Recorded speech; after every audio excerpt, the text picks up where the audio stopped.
Una vez más, gracias por la invitación ahí a la iglesia de Temuco, mis hermanos. Estamos siguiendo un estudio en el libro de Lucas. Hemos llegado en esta parte al final de una porción donde veremos el capítulo 2. Lucas, el capítulo 2. Vamos a leer del versículo 26. Dice Lucas 2:26, y le había sido revelado por el Espíritu Santo que no vería la muerte antes que viese al ungido del Señor.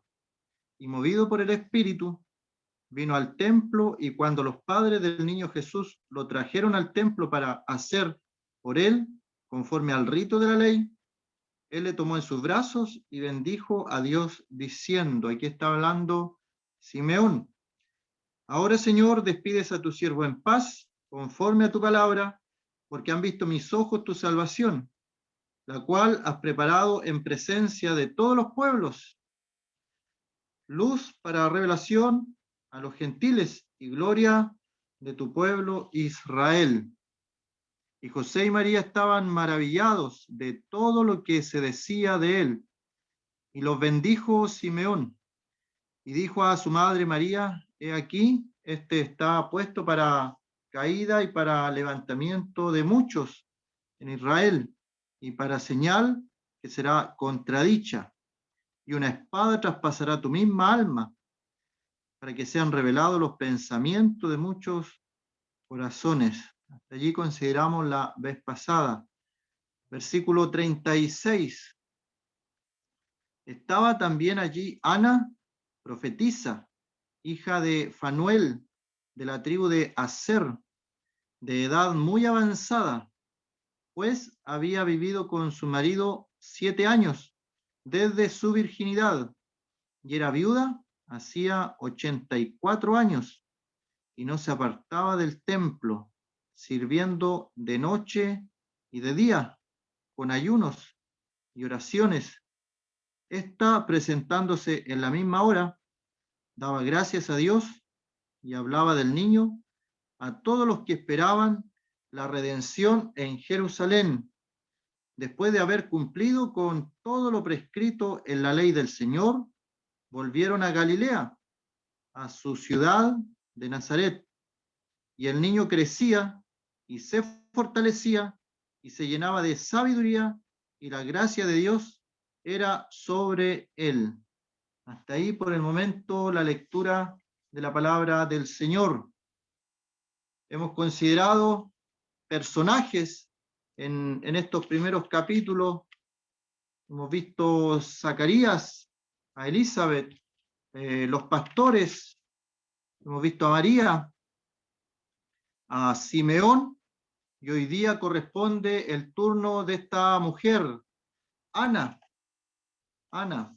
la profetisa, hija de Fanuel. Se dan aquí los datos y hacemos de inmediato esta aclaración para aquellas personas que hablan de profetas en el día de hoy. En el tiempo que se escribió la Escritura, solamente existía el Antiguo Testamento. No había otro libro. Cuando se referían a las Escrituras, se estaban refiriendo, como el mismo Señor lo dijo, al Pentateuco, que son los libros de Moisés, los primeros 5 libros de la Biblia. Moisés se estaba refiriendo a los Salmos, y cuando se hablaba de los Salmos, podía incluir también otros libros poéticos, como Lamentaciones, como Eclesiastés, que es como filosofía también, el libro de Eclesiastés escrito por el rey Salomón, y Cantar de los Cantares, que es una oda, un poema a lo que es el amor, y también es una figura del amor del Señor hacia su iglesia. Y también estaban los libros proféticos. Estos eran los tres libros o los 3 grandes secciones del Antiguo Testamento: los libros de Moisés, los libros de los Salmos y los libros de los profetas. El Señor se lo dijo después de su resurrección a los que iban camino a Emaús, y también se lo dijo a los que estaban en una habitación cuando Él aparece no por la puerta, sino que aparece visiblemente delante de ellos después de la resurrección, y les dice: Moisés escribió de mí, los salmos escribieron de mí, los profetas escribieron de mí. Así que eso eran las escrituras en el Antiguo Testamento, en la antigüedad. El Nuevo Testamento no estaba escrito. Entonces hay un periodo llamado así, periodo de transición, donde no había palabra escrita para la iglesia. Pensemos en las nuevas congregaciones, la congregación de Judea, de Samaria, luego Pablo comienza a predicar y aparecen más congregaciones. Está la iglesia de Corinto, Gálatas, que la vemos, la de Éfeso, que Pablo tuvo que escribirles cartas. Pero antes de eso, antes de que estuviera todo escrito, habían profetas dentro de la congregación, porque no había una palabra escrita. Entonces Dios dotó a hombres dentro de la iglesia para que dieran un mensaje de profecía en ese tiempo, llamémoslo así, de transición. Pero una vez que la palabra de Dios queda completada y termina el libro del Apocalipsis, escrito por Juan, la revelación de nuestro Señor Jesucristo, dice al final: si alguno añade a las palabras de esta profecía, o si alguno quita esas palabras de la profecía, y ahí concluye y termina toda la palabra o el mensaje del Señor para nosotros. Y después que la palabra del Señor queda concluida, tenemos la Biblia, la palabra profética más segura. Así que en el día de hoy difícilmente podrían existir así los llamados profetas. Puede haber el caso, hay testimonios de hermanos que den un mensaje a otro hermano, pero no por ello estos hermanos son profetas. Ya pasó el tiempo de los profetas, quedó con Juan. Los profetas profetizaron hasta Juan, y de ahí en adelante vemos en el libro de los Hechos un profeta llamado Ágabo, que profetizó un gran hambre, y estamos hablando de los Hechos, un periodo de transición, y esa gran hambre ocurrió cuando él dijo que iba a ocurrir y con las consecuencias que Ágabo dijo que iba a ocurrir. No como en el día de hoy cuando se habla de profetas, dicen: miren, el Señor viene una gran tragedia, pero no dan fecha, no dan nada específico. El profeta del Señor era específico. Recordémonos en la antigüedad, grandes profecías que se entregaban a los hombres de Dios eran específicas y se cumplían. Y si no se cumplía lo que el profeta decía, el pueblo de Israel tenía la ordenanza, el mandato de apedrear a tal profeta. Incluso aquellos que decían: tuve un sueño, soñé, y no era realidad, no se cumplía esa profecía, se tomaba al tal profeta, llamado así por él mismo, y se apedreaba. Tal era la rigidez, el respeto, la reverencia, cuando alguien decía que tenía una profecía de Dios, una palabra de Dios. No vemos hoy día lo mismo en el mundo religioso, no lo vemos. Livianamente las personas dicen: soy profeta de Dios, cuando no son profetas de Dios, lamentablemente.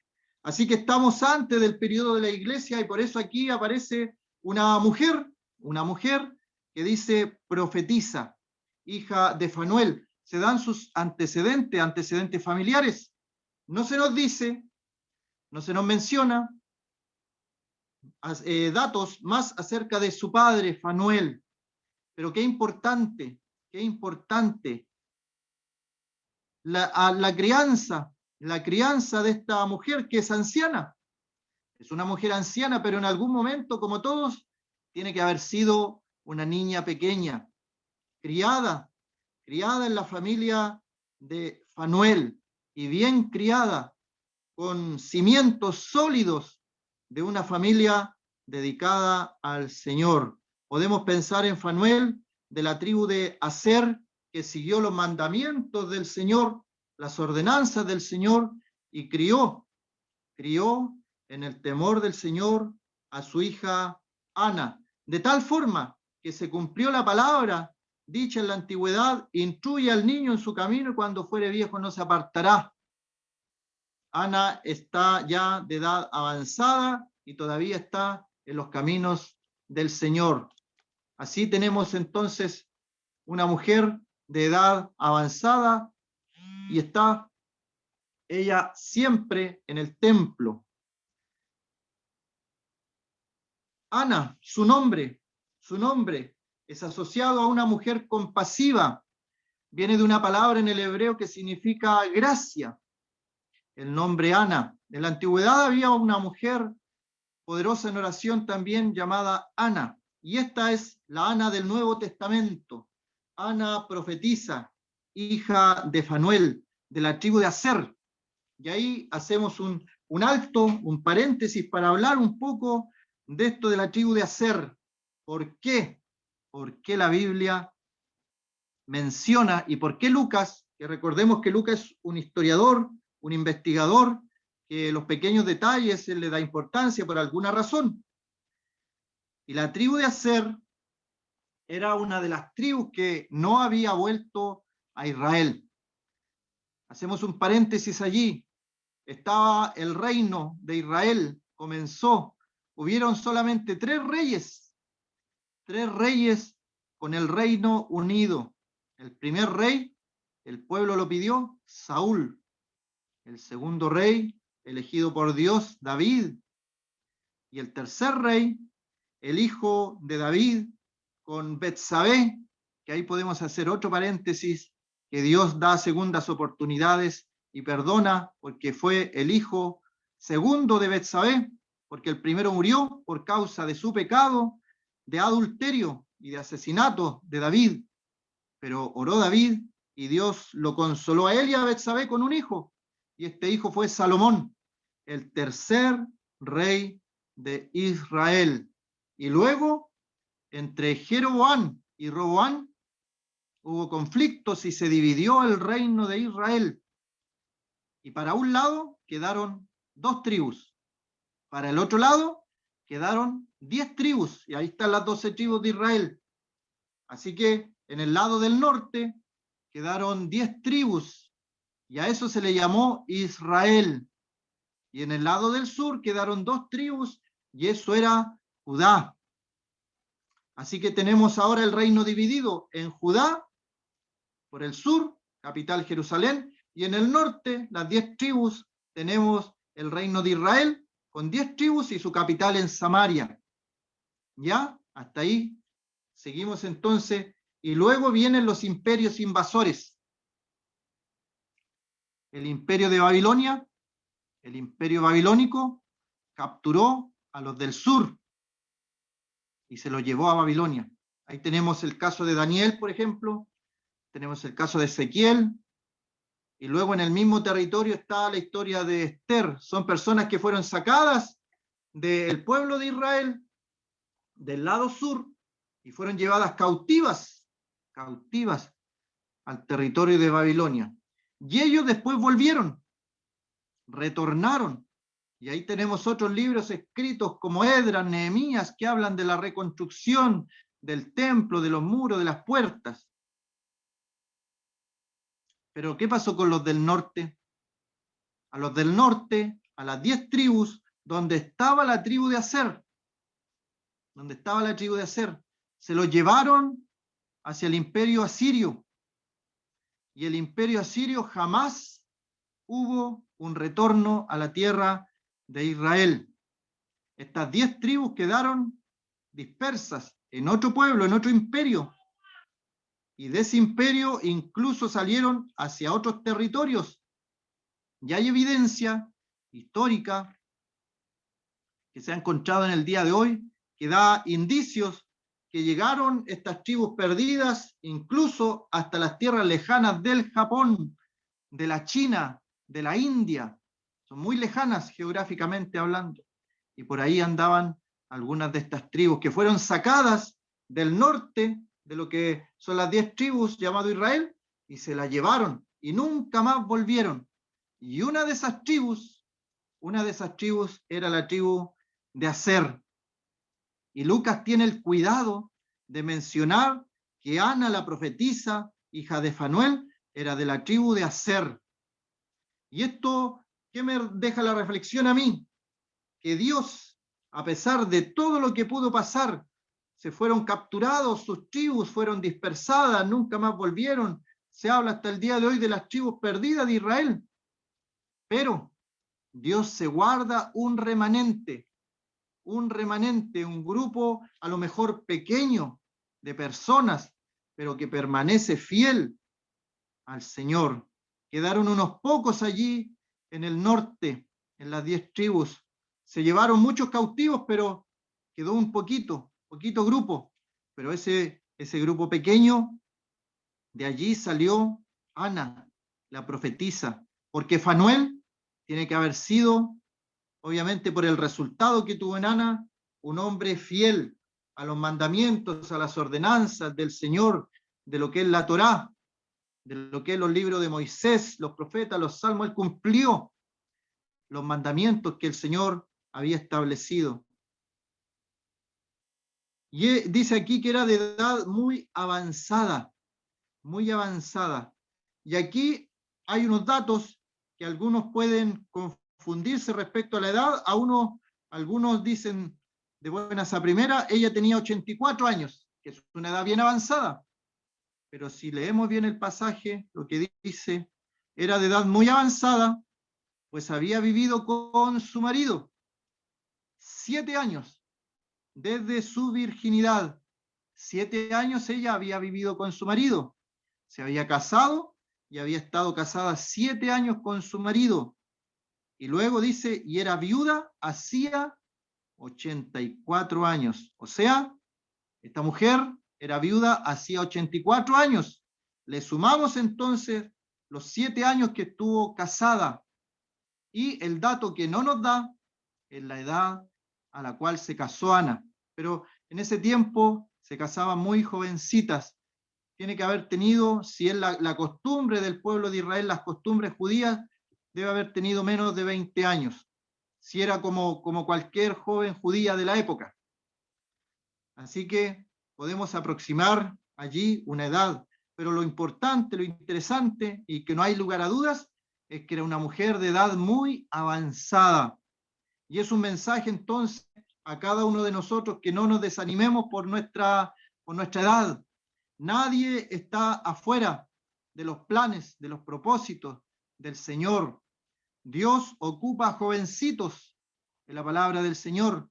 Señoritas ocupa en la palabra del Señor, pero también ocupa ancianos, ocupa personas de avanzada edad.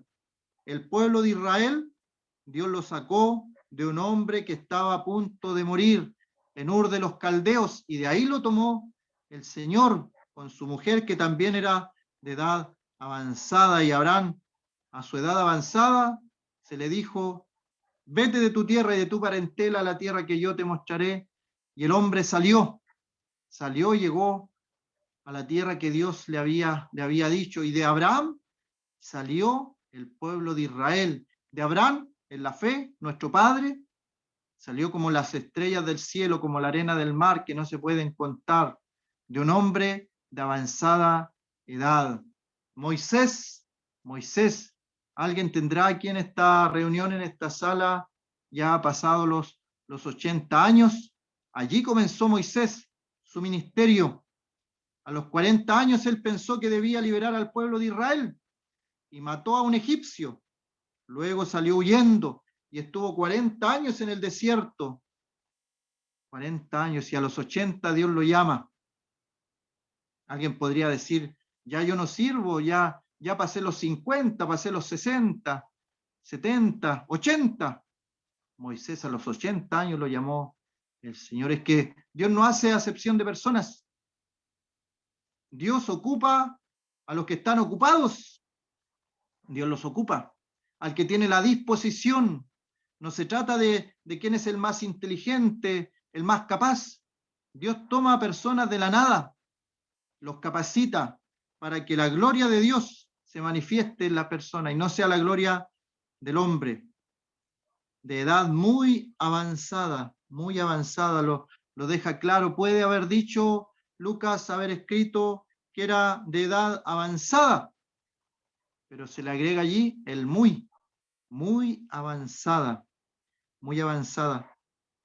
Así que tenemos aquí una viuda, una viuda. Y en el periodo, en el tiempo que estamos hablando en la tierra de Israel, la condición de una viuda era muy terrible, muy terrible. Dios había dejado leyes para las viudas, pero era una condición terrible. Cuando el Señor se ve, por ejemplo, la viuda de Naín, se había muerto su hijo, y esa condición era terrible, ya no le quedaba sustento porque era viuda, pero tenía su hijo, ahora ya es viuda y también parte su hijo. El milagro que hizo el Señor allí, levantando a ese joven. Las viudas en Israel, cuando llega Noemí de la tierra extranjera al pueblo de Israel de vuelta, también era una condición terrible. Y por eso Ruth sale a los campos allí a recoger lo que iba quedando conforme a otra ley, porque Dios piensa en todo, todo lo había dejado establecido. Las personas tenían que recoger el trigo, pero dejar un pequeño resto para las viudas, para los extranjeros, para los que estaban allí. Y ahí está Ruth recogiendo para ella, para su suegra, porque era viuda. Las dos estaban en esta condición de viudas también. Y así podemos ver en esos casos, solamente por mencionarlo, lo que era una condición de una persona viuda. La iglesia, nosotros como pueblo de Dios tenemos también mandamientos respecto a las viudas, porque como decía, Dios ha pensado en todo. En primera de Timoteo, capítulo 5, versículo 3, primera Timoteo 5:3, dice, honra a las viudas, que en verdad lo son, pero si alguna viuda tiene hijos o nietos, aprendan estos a ser piadosos para con su propia familia y a recompensar a sus padres, porque esto es lo bueno y agradable delante de Dios. Más, dice la palabra, más la que en verdad es viuda y ha quedado sola. Esa es la condición que Ana, hija de Fanuel, ha quedado sola. No se nos dice si tuvo hijos, por lo que dice ahí el contexto, no menciona hijos. Espera en Dios, también lo podemos ver en Ana, y es diligente en súplicas y oraciones noche y día, también lo podemos ver en Ana la profetisa. Versículo 9. Sea puesta en la lista solo la viuda, no menor de 60 años, que haya sido esposa de un solo marido. También Ana había sido de un solo marido y no se había vuelto a casar, por lo que vemos allí en Lucas. Y el versículo 10, que tenga testimonio de buenas obras, si ha criado hijos, si ha practicado la hospitalidad, si ha lavado los pies de los santos, si ha socorrido a los afligidos, si ha practicado toda buena obra. Y ahí luego sigue el pasaje acerca de las viudas más jóvenes. Pero Dios piensa en todo, así como en la antigüedad dejó leyes para los extranjeros, para las viudas, en el día de hoy, para la iglesia, para esta dispensación de la iglesia, ha dejado establecido también el cuidado para las viudas que están en medio del pueblo de Dios. Había un listado donde se anotaban las viudas y se dan características de cómo tenían que ser estas viudas para ir en ayuda de ellas. Antes que apareciera todo lo que conocemos, las ayudas de gobierno, las ayudas de Estado, de instituciones privadas hacia las viudas, Dios ya lo había pensado, Dios lo había establecido. Así que esta mujer, Ana, de edad muy avanzada, había sido mujer con un solo marido y era viuda, hacía 84 años. No se apartaba del templo, sirviendo de noche y de día, con ayunos y oraciones. Todo esto nos habla de su vida espiritual, de su vida consagrada al Señor. En mi pensamiento que ella fue instruida desde su niñez, una persona tan fiel hasta esta edad, hasta esta altura de la vida, y tiene el propósito de estar en el templo sirviendo de noche y de día, con ayunos y oraciones. Acá nos habla también en Timoteo que estas viudas esperan en Dios y es diligente en súplicas y oraciones noche y día. Y podemos ahí reflexionar en nuestra vida de oración, nuestra vida de oración. ¿Cómo está la vida de oración? Comparémonos con nosotros mismos el año pasado, el año que pasó. ¿Cómo fue nuestra vida de oración el año pasado? ¿Cómo está siendo ahora? ¿Cómo fue ayer? ¿Cómo fue en el día de hoy? Nuestra vida de oración, dedicamos tiempo a la oración, apartamos un lugar. Tal vez nuestro hogar, nuestra casa no es tan grande, pero puede haber un lugar apartado donde apaguemos nuestros teléfonos, la radio o cualquier cosa que interrumpa la concentración para dedicarnos unos minutos exclusivamente a la oración, a la meditación de la palabra del Señor, para que el Señor nos hable a través de su palabra y para nosotros expresarle a Dios a través de la oración todas nuestras necesidades, pero también todos nuestros agradecimientos, nuestras gratitudes por lo que Él hace día a día en favor de nosotros. Orad sin cesar. Eso significa que nosotros podemos estar todas las horas del día elevando una oración, aunque sea pequeña, agradeciendo por todo lo que Dios nos da, tomándonos el tiempo de pedir a Dios también oración hasta por lo más pequeño. Vamos a salir de nuestro hogar, orar, que nos vaya bien donde vamos y con quién vamos, que nos cuide el Señor, una pequeña oración. Si llegamos de alguna salida a nuestro hogar, agradecer a Dios porque nos cuidó en el camino, en el trayecto. Si tenemos enfermedades, el Señor puede curarnos a través de la oración. Obviamente hoy día está en la medicina, pero hay testimonios.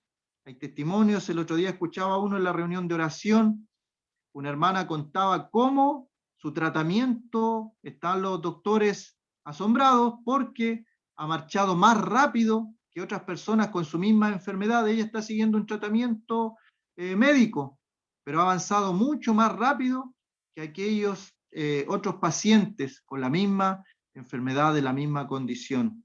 Y hemos estado orando por ella. Y el Señor responde nuestras oraciones. El Señor hace todo sabiamente. Y no solamente de día, también de noche. Esta mujer estaba en el templo. Y aquí una reflexión también acerca del templo. En la antigüedad, todo el centro teológico, religioso, estaba en el templo en Jerusalén. Allí estaba el centro de todo. En el día de hoy podríamos aplicarlo a nuestras congregaciones. Tienen una dirección, un terreno, un local. Nos reunimos en cierto lugar, ahí está el lugar geográfico. Pero hay otra parte más. Pablo dice que nosotros somos templo del Espíritu Santo. Cuando Pablo dice eso, se está refiriendo a nuestro cuerpo.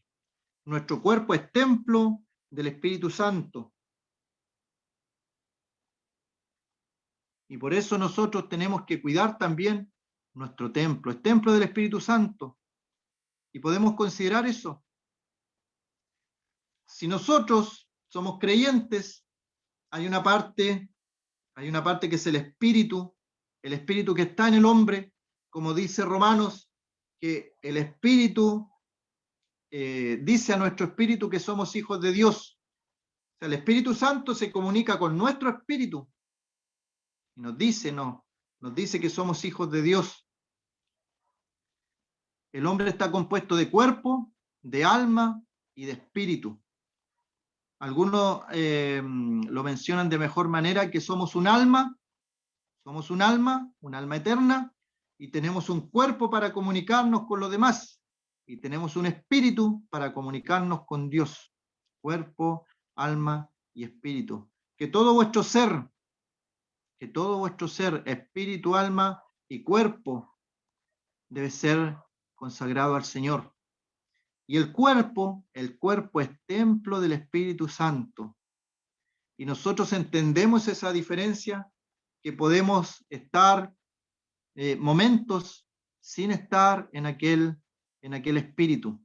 Los hombres de Dios en el tiempo del siglo I, como el profeta Juan, cuando escribe Apocalipsis, y él dice, estaba en el día del Señor en el espíritu. Estaba el día del Señor en el espíritu. Hay un lugar en nosotros que es el espíritu, que ahí buscamos las cosas espirituales. Y de ahí el Señor comienza a hacer las transformaciones. En este tiempo muchos no se han podido congregar por la pandemia, pero eso en ningún caso ha quitado la presencia del Señor, porque el templo del Señor en lo individual es el cuerpo del creyente. Es el cuerpo del creyente. Y por eso los cuidados para santificarnos, cuidar nuestros ojos, cuidar nuestras manos, nuestra boca, todo nuestro ser, presentarlo como sacrificio vivo delante de la presencia del Señor. No satisfacer los deseos de la carne, sino que santificarlos. Y así como esta mujer estaba en el templo, dice que no se apartaba del templo, nosotros tenemos como creyentes el privilegio de ser templo del Espíritu Santo. Hay dentro de nosotros el Espíritu Santo, y nosotros somos ese templo. Pero a veces hay una contradicción en el sentido de que el Espíritu Santo viene a morar en nosotros, quiere dominar toda nuestra vida, y solamente nosotros le damos acceso a ciertas partes, a ciertas áreas de nuestra vida. Es como si tuviéramos un invitado en casa de confianza y le pasáramos las llaves de todas las puertas menos de una. Y en esa habitación no puede entrar. ¿No sería de total confianza aquel invitado?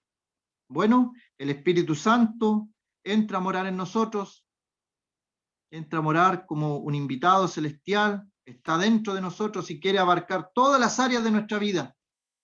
Pero a veces nosotros le impedimos que obre en algunas áreas y apagamos el Espíritu, no le dejamos obrar a plenitud.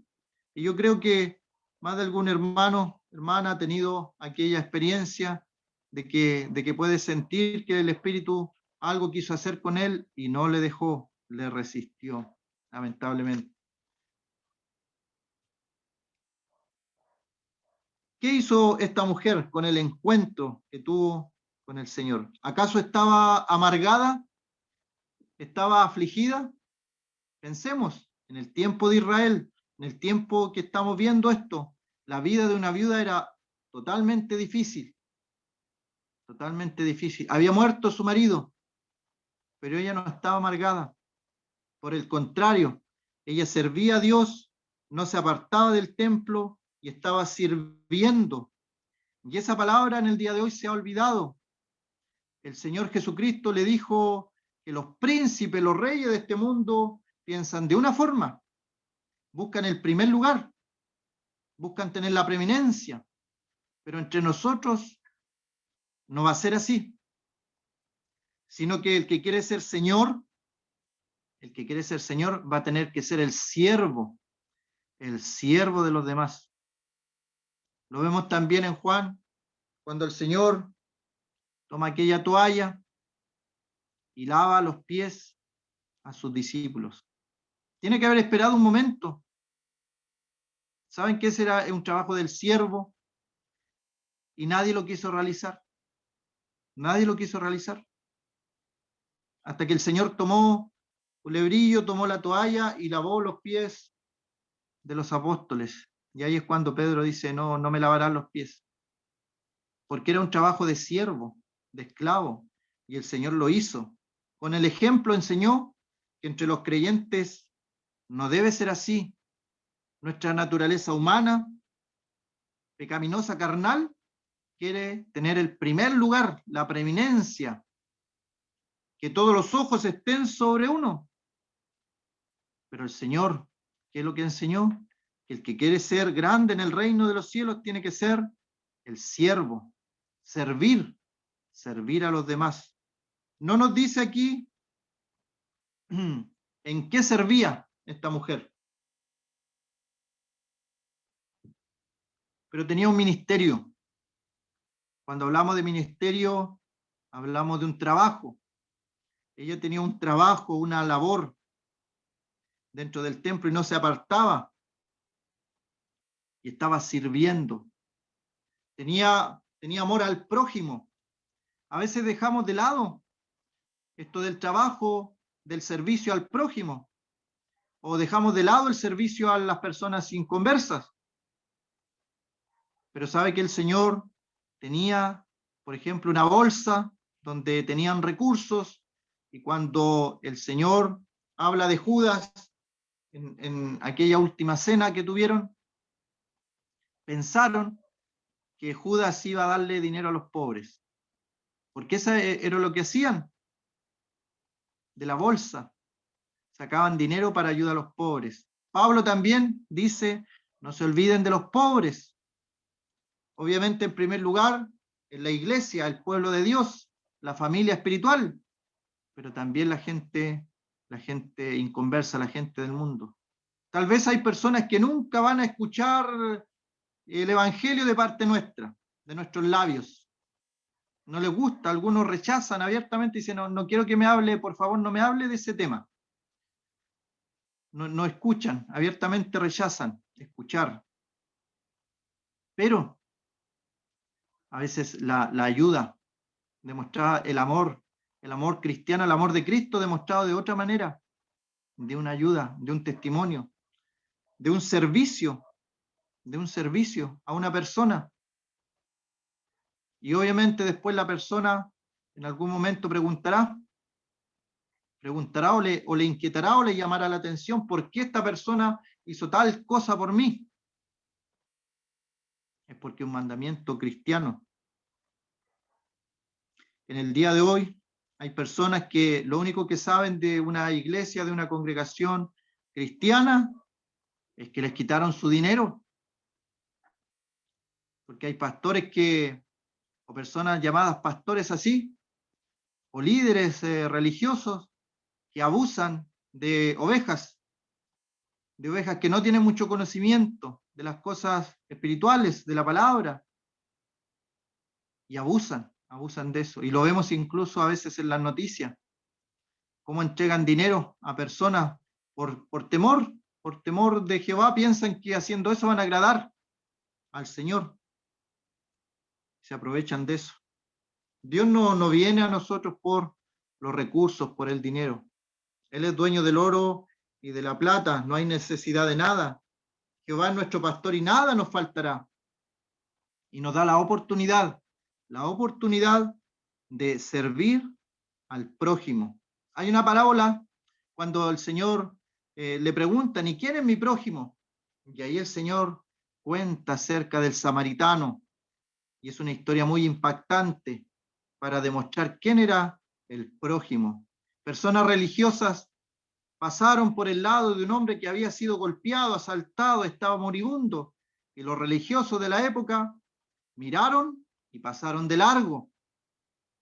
Pero un hombre samaritano, un despreciado de la sociedad del tiempo del Señor, se detuvo para ayudar a un judío, que eran enemigos, lo ayudó, lo tomó, lo puso, su cabalgadura lo llevó a un mesón, a un hostal, a un lugar donde le podían cuidar. Y cuando se va le dice, cuídamele. Esa palabra es como diciendo, cuídalo como si fuera yo, cuídamele. Y cuando yo vuelva, si gasta algo de más, yo te lo pagaré. Un servicio al prójimo, un servicio a personas tal vez desconocidas, El Señor pone delante de nosotros obras para que hagamos. Leía una historia del Evangelio, cómo llega el Evangelio a Chile. Aproximadamente las asambleas, el primer hermano que llegó, don Andrés Stenhouse, a Santiago, llegó el año 1925, por aquella época. En 1925. Pero el Evangelio en Chile ha tratado de entrar, de que somos colonia, muchos años, por diferentes hermanos se ha tratado, y sabe que los mayores resultados se dieron a través de la predicación del Evangelio, pero también haciendo otras actividades de ayuda al prójimo en Chile. Y la gente le llamaba la atención a aquellas personas, aquellos extranjeros que ayudaban sin esperar nada a cambio a los chilenos. Y le llamaba la atención. Y acudían, recibían la ayuda, pero luego también recibían la palabra del Señor. Sabemos que no estamos llamados a hacer instituciones sociales o ayudas sociales, sabemos eso, pero no lo dejemos tampoco de lado, olvidado en un rincón. El Señor ayudaba a los pobres, también hacía un servicio Pablo, que no se olvidaran de los pobres. Así que esta mujer nos deja el ejemplo de que servía en el templo, no se apartaba de noche y de día. Los ayunos y oraciones. Entendemos que lo que es la oración. Hay oraciones de agradecimiento, hay oraciones de petición, que son las que más conocemos nomás. Y Señor, o le pedimos a alguien que ore por nosotros, o nosotros mismos oramos pidiendo cosas, pero también hay oraciones de agradecimiento, hay oraciones de adoración al Señor, hay oraciones de alabanza donde destacamos lo que Él ha hecho por nosotros, hay oraciones de intercesión, las oraciones de intercesión, orar por otra persona, orar por la salvación de un amigo, de un familiar, estamos haciendo una oración intercesora. Y oraciones con fe, no dudando, pidiendo algo y creyendo que el Señor lo va a hacer aunque parezca imposible. Imposible. Y el otro asunto de el ayuno. El ayuno. ¿Estará vigente el ayuno? Algunos hermanos de inmediato dicen que no, pero el Señor, cuando se le pregunta respecto del ayuno, Él dice que está Él entre los apóstoles, pero cuando Él se ha quitado, entonces ayunarán. Hay un pasaje en el Antiguo Testamento, en el libro de Isaías, el capítulo 58, que nos habla del ayuno verdadero. El ayuno verdadero. El ayuno que le agrada al Señor. Es interesante porque el pueblo de Israel estaba aparentando ayunar. Y los fariseos también aparentaban ayunar. Pero el Señor dice, el ayuno que Él escogió, el verdadero ayuno, Isaías 58:6, no es más bien el ayuno que yo escogí, desatar las ligaduras de impiedad, soltar las cargas de opresión, dejar ir libres a los quebrantados y que rompáis todo yugo. No es más bien el ayuno que partas tu pan con el hambriento, a los pobres errantes albergues en casa, que cuando veas al desnudo lo cubras y no te escondas de tu hermano, entonces nacerá tu luz. Ese es el verdadero ayuno. Entiendo que la Biblia se refiere al ayuno a privarse de comida, de alimento, para concentrarse en las cosas divinas, espirituales. Pero Isaías 58 me gusta cuando dice el verdadero ayuno. El verdadero ayuno. Los fariseos ayunaban y andaban con su cara demacrada, de tal forma que los demás vieran, esta persona está ayunando. El Señor habla de que esto no tiene que ser así. Y el versículo 38, para terminar, dice, esta mujer, Ana, la profetisa, se presentó en la misma hora, estaba en el contexto de Simeón, y dice, daba gracias a Dios. Tenemos que ser agradecidos. ¿Cómo está como decía, oraciones de agradecimiento, cómo está nuestra actitud de gratitud hacia Dios por todo lo que Él nos da, por todo lo que Él nos da. Y hablaba del niño a todos los que esperaban la redención en Jerusalén. Y ahí nos enseña Ana en nuestra vida a hablar a todos del Señor, a todos, sin acepción de personas. Me da la impresión a mí que el que se cruzaba por el camino de Ana le hablaba del niño, le hablaba del Mesías, le hablaba del Señor. Juan 4 nos habla de la mujer samaritana. También ella fue por el pueblo anunciando a todos acerca del Señor Jesucristo. Venid y ved a un hombre que me ha dicho todo cuanto yo he hecho. ¿No será este el Mesías? De una forma a lo mejor original en su forma de ser, pero ella hablaba del Señor. Y aquí vemos a Ana también que le hablaba a todos los que esperaban la redención en Jerusalén, les hablaba del niño. Así como los pastores también, en su momento se les dijo algo del niño y ellos lo hablaron, lo repitieron. Aquí Ana también habla del niño, habla del Señor a todos los que esperaban esta redención, que llegara el Mesías, que llegara la liberación, y era agradecida. Quedémonos con eso, hermano, ser agradecidos. Llegar a un punto, como el libro de Santiago lo dice, que aunque estemos en tribulaciones, en circunstancias que no nos gustan muchas veces, en adversidades, seamos agradecidos en lo bueno, seamos agradecidos en lo malo, porque todo viene de Dios. No hay nada en este mundo que no venga de Dios. Lamentaciones 3:37 dice, sucedió. ¿Habrá alguno que diga que sucedió algo que el Señor no mandó? De la boca del Altísimo sale lo malo y lo bueno. ¿Por qué se lamenta el hombre? Dice Jeremías, laméntese en su pecado. Así que seamos agradecidos y el Señor va a ver eso también, de ser agradecidos en lo bueno y en lo malo. Estamos en las manos del Señor. Que el Señor bendiga su palabra.